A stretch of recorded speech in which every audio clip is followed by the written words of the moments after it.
আজকের লেকচারে আমরা শুরু করব বিগ ব্যাং ইন্টিগ্রেশন টেস্টিং। এর আগের লেকচারে অলরেডি বেসিক বা বলতে পারো ইন্ট্রোডাকশন অফ ইন্টিগ্রেশন টেস্টিংটা কিন্তু অলরেডি আমরা দেখে নিয়েছি। যারা এখনো এই কনসেপ্টগুলোকে গ্রিপ আপ করোনি বা আগের লেকচারটাই দেখোনি, আমি এই ভিডিওর আই বাটনে প্রোভাইড করে দেবো ইন্টিগ্রেশন টেস্টিং এর বেসিক আইডিয়াটা। তোমরা কিন্তু আগে ওটাকে দেখে নিয়ে এটা দেখো, কারণ বেসিক আইডিয়াটা আমরা ওখানে বলে দিয়েছি।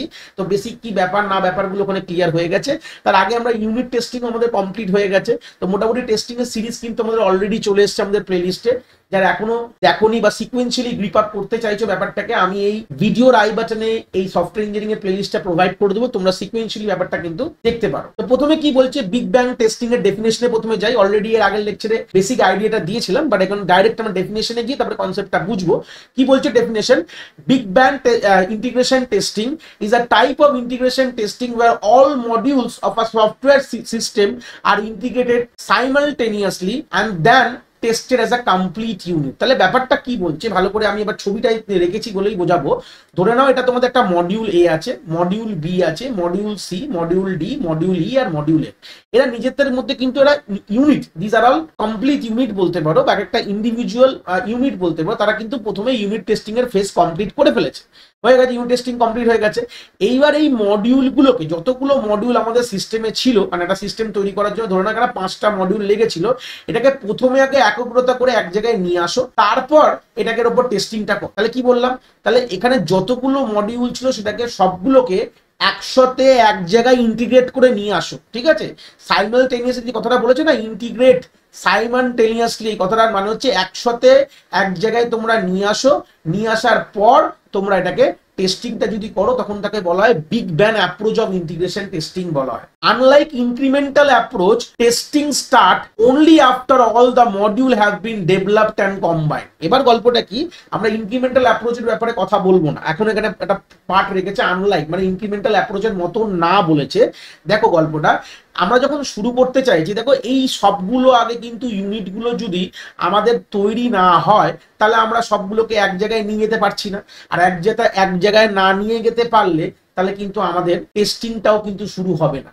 তাহলে এটা ওয়ান কাইন্ড অফ, এই কথাটা কিন্তু তোমাদের ডিসঅ্যাডভান্টেজের ফ্লেভার তোমরা পাচ্ছ এখান থেকে। কিন্তু এটা কিন্তু ইনক্রিমেন্টাল অ্যাপ্রোচে কিন্তু এইভাবে হয় না। কি হয় সেটা আমরা ইনক্রিমেন্টালে আমরা গিয়ে অলরেডি জানি, যেটা স্টেপ বাই স্টেপ হয়। ইনক্রিমেন্টালে আমরা এর আগের লেকচারেও দেখলাম বেসিক আইডিয়াটা কি নিয়েছিলাম, স্টেপ বাই স্টেপ। মানে ধরো না এই দুটো তৈরি হয়েছে, দুটোকে আগে তোমরা করো টেস্টিং করে, যা তোমরা পেলে আবার তারপর যেটা হবে সেটাকে আবার একসাথে জোড়ো, তো জুড়ে যে দুটো পাবে সেটা এরকম ভাবে, মানে এইভাবে স্টেপ বাই স্টেপ করাটাকে বলা হয় ইনক্রিমেন্টাল অ্যাপ্রোচ বলেছিল।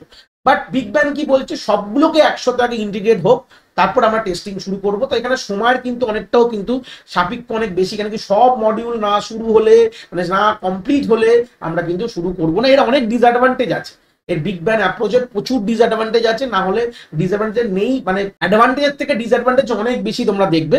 তো চট করে এটা খুব একটা নর্মাল ইন্ডাস্ট্রিতে এটা ব্যবহার করা হয় না। যাই হোক, এর পরের কনসেপ্টগুলোকে আমরা দেখি এখান থেকে। নেক্সট বলছে কি কি ক্যারেক্টারিস্টিক কি আছে, যেটা ইম্পর্টেন্সের মধ্যে একটা। প্রথম হচ্ছে সিম্পলিসিটি। তো অবভিয়াসলি এটা খুব সিম্পল, এর কনসেপ্টটা বুঝতেই পারছো। Easy to set up since testing begin after full integration, মানে টেস্টিং শুরুই হচ্ছে ওয়ান কাইন্ড অফ সব ইন্টিগ্রেট করে দেওয়ার পর। তাহলে বুঝতে পারছো সব মডিউলগুলোকে যদি একসাথে আমরা একটা ইউনিটে যদি ইন্টিগ্রেট করি তাহলে সেটা তো সিস্টেমই হয়ে গেল। তাহলে এটাকে ইন্টিগ্রেশন টেস্টিং কোথা থেকে আসে, তাই না? এটা system testing one kind, system মানে বলবো মানে একদম ফুল সিস্টেম হয়ে গেল, মানে পুরো সিস্টেমটাকে একসঙ্গে টেস্ট করাটাকে হলে সিস্টেম টেস্টিং পরে আমরা দেখবো। তো ওয়ান কাইন্ড অফ এটাতে খুবই সিম্পল বলতে পারো, সব ইউনিটগুলো আগে তৈরি হবে, মানে ডেভেলপড হবে, তারপর সেটাকে একসাথে জুড়ে আমরা কিন্তু ইন্টিগ্রেশন মানে টেস্টিং কিন্তু শুরু করব। এটা হচ্ছে নেক্সট পয়েন্ট বলছে সুইটেবিলিটি। কি বলছে? Best for smaller system with high interlink module. যারা যেসব মডিউলগুলো কিন্তু হাইলি ইন্টারলিঙ্ক, দুটো মডিউলের মধ্যে, এবং সিস্টেম যদি অনেক স্মল হয়, মানে ছোট লেভেলের যদি প্রজেক্ট হয়, তখন কিন্তু আমাদের এই বিগ ব্যাং ইন্টিগ্রেশন টেস্টিংটাকে বেশি আমরা ইউজ করার কথা ভাবি। সিস্টেম যদি আমাদের বড় হয়ে যায় কখনোই আমরা বিগ ব্যাং ইন্টিগ্রেশন টেস্টিং এর এগেইনস্টে যাবই না। হ্যাঁ, যদি মডিউলের মধ্যে কোনো ইন্টারলিঙ্কেজ নেই তখনও কিন্তু আমরা এখানে যাবই না বলতে পারো।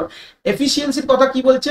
Save time as the entire system is tested at once. যদি টেস্টিংটা যদি একই গ্রোথে হয়ে যাচ্ছে, আমরা কিন্তু টেস্টিং এর যদি কথাটুকু বলি যে টেস্টিং করতে কত সময় লাগছে, তো সেই সূত্রে দাঁড়িয়ে যদি এই কথাটা বললে তাহলে কি বুঝতে পারছো, যেহেতু একসাথে পুরো সিস্টেমটাকে লিঙ্ক করার পর টেস্ট হচ্ছে, তাহলে এখানে কিন্তু অনেকটা সময় কিন্তু তোমাদের কিন্তু বেঁচে যাচ্ছে বলছে। চ্যালেঞ্জেস এবং লিমিটেশনস কি বলছে বিগ ব্যাং ইন্টিগ্রেশন টেস্টিং এর গল্পে?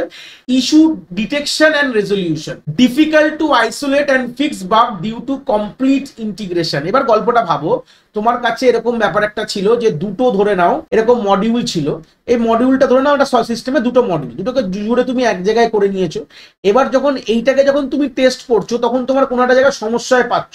এবার তুমি বলতে পারবে যে সমস্যাটা আমার এই মডিউলের জন্য হচ্ছে না এই মডিউলের জন্য হচ্ছে, কখনো কিন্তু দেখে বলতে, কিন্তু তোমার তো জুড়ে দিয়েছো, জুড়ে একটা মডিউলে নিয়ে নিয়েছো, তো সেই সময় কখনোই কিন্তু বলতে পারবে না। যদি এরকম যদি দুটো দিয়ে বললাম, যদি আরো এরকম থাকতো এরকম মডিউল ধরে নাও, এরকম যদি মাল্টিপল অনেক মডিউল থাকতো, তাহলে কখনোই কিন্তু তুমি বুঝতে পারবে না যে বাগস বা ইস্যুটা যে আসছে সেটা কোন পার্টিকুলার মডিউল দিয়ে আসছে, এটা কিন্তু কখনো কিন্তু এই জায়গায় ধরা যাবে না। এটা বলতে পারো one of the biggest disadvantage বলতে পারো আমাদের বিগ ব্যাং ইন্টিগ্রেশন টেস্টিং এ, যেখানে আমরা যদি সবগুলোকে একসাথে জুড়ে একটা ইউনিটে নিয়ে যাই, গ্রুপে নিয়ে যাই, তাহলে কখনোই বুঝতে পারবো না কার থেকে কোন সমস্যাটা আসছে। হাই রিস্ক কি বলছে?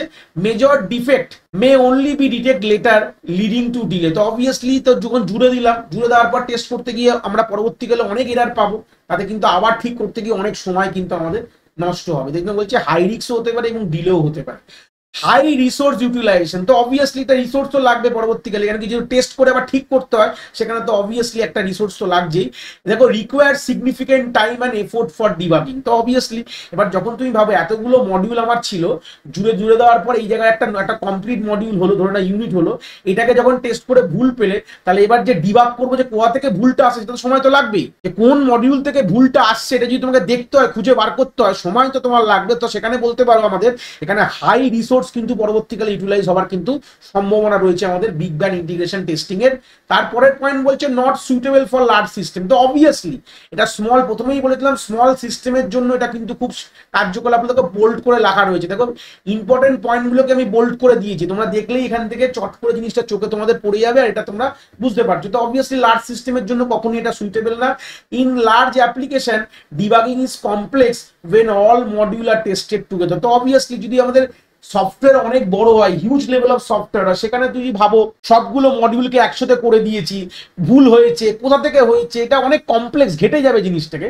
তো আমরা কখনোই লার্জ প্রবলেমের জন্য বা লার্জ সফটওয়্যারের জন্য বা লার্জ অ্যাপ্লিকেশনের জন্য, যেটাই তোমরা বলো না কেন, আমরা কিন্তু কখনোই কিন্তু এই বিগ ব্যাং ইন্টিগ্রেশন টেস্টিং অ্যাপ্রোচটা কখনোই আমরা অ্যাডাপ্ট করি না।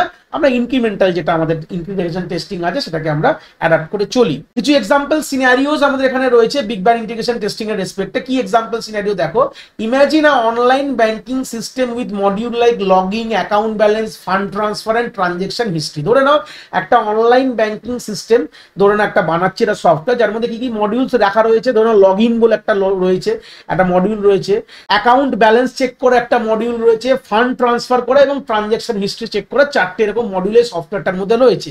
তাহলে বিগ ব্যাং ইন্টিগ্রেশন টেস্টিং এ কি হবে? All this module would be integrated at once and tested as a whole, মানে যতগুলো মডিউলকে যেহেতু আমরা একসাথে প্রথমে ইন্টিগ্রেট করে তারপর টেস্ট করব। If the bug appear, pinpointing which module cause the issue can be difficult. Obviously যদি পরবর্তীকালে কোনো সমস্যা আসছে, কোনো রকম ভাবে ধরে নাও ফান্ড ট্রান্সফারটা শো করছে না, ট্রানজেকশন হিস্ট্রি ভুল দিচ্ছে, অ্যাকাউন্ট ব্যালেন্স ভুল দিচ্ছে, তো কোথা থেকে সমস্যাটা কোন কার জন্য হচ্ছে, কোন মডিউলটা এর জন্য রেসপন্সিবল, এটা কিন্তু খুঁজে বার করা, কিন্তু পিন পয়েন্ট করা, মানে খুঁজে বার করা কিন্তু খুবই কিন্তু ডিফিকাল্ট বলতে পারো।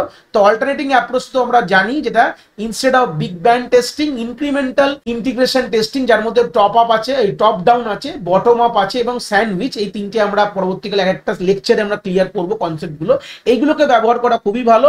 Is often prefer for complex system to catch bug earlier. তাহলে আমরা যদি টপ ডাউন, বটম আপ এবং স্যান্ডউইচ, যেটা কিনা ইনক্রিমেন্টাল টেস্টিং এর একটা পার্ট বলতে পারো, কেন ইনক্রিমেন্টাল টেস্টিং তিন ভাগে ভাগ হয়েছে, টপ ডাউন, বটম আপ এবং স্যান্ডউইচের আগের লেকচারেও আমরা বলেছি। তো সেই সুস্থে কমপ্লেক্স সিস্টেম বা লার্জ সিস্টেমের জন্য তো আমরা এই ইন্টিগ্রেশন টেস্টিং এর অ্যাপ্রোচ গুলো কিন্তু ব্যবহার করা উচিত, যাতে কিন্তু আমরা ভালো রকম ভাবে যে বাগস গুলো আমরা প্রথম দিকেই আর্লিয়ার ফেসেই যাতে আমরা ডিটেক্ট করতে পারি, এটাই কিন্তু এখান থেকে অল্টারনেটিভ অ্যাপ্রোচে বলেছে। তো এই ছিল idea of big bang testing, যেখানে আমরা মোটামুটি বাদবাকি সব আইডিয়াস গুলোই আমরা ক্লিয়ার করেছি, তার অ্যাডভান্টেজ বলতে পারো, ডিসঅ্যাডভান্টেজ সবগুলোই মোটামুটি আমরা দেখে নিয়েছি। আশা করি কনসেপ্ট তোমরা এখান থেকে খুব ভালো করে বুঝতে পেরেছো।